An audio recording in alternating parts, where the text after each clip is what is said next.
Today, it's a very interesting time. It's a time when, the internet is entering physical space. You could say the internet is becoming Internet of Things. And as such, is changing the way we can actually understand cities, design them, and also ultimately live in them. Now, some people call this, the smart city phenomenon.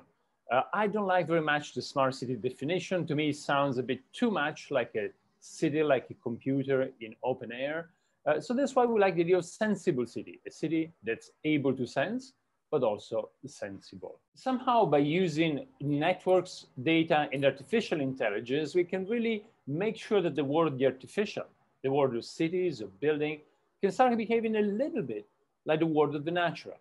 It's almost like breathing life into inanimate things, into our cities, into our buildings, into the built environment overall. And so the applications of this can be manifold. Clearly, you can think about traffic, but really most dimensions of urban life, including citizen participation, are really affected by this ability we have to create new feedback loops, to respond dynamically to the conditions of the environment. Clearly, when we think about sensors and artificial intelligence, we can apply them to many dimensions of the city, including public space.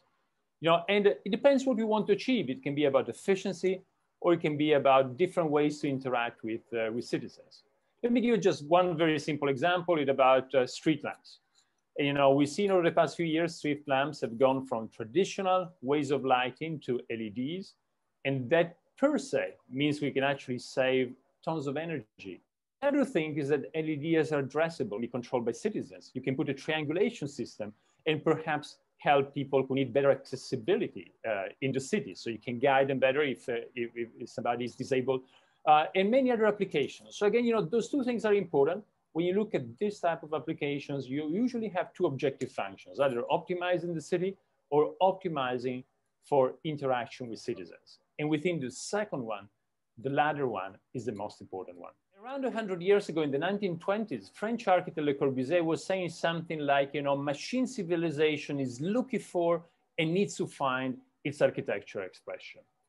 Today, 100 years later, we could actually say the same thing, but not about machine civilization, about the internet or Internet of Things civilization. There's looking for and has to find its architectural expression. However, architects have been very, very slow in getting to these transformations. And if we don't move faster, if we don't get there, we'll simply leave the making of the city, of the digital physical city, we'll leave it to others, to big companies, to big IT companies. There's many, many other new actors converging in the space of the city.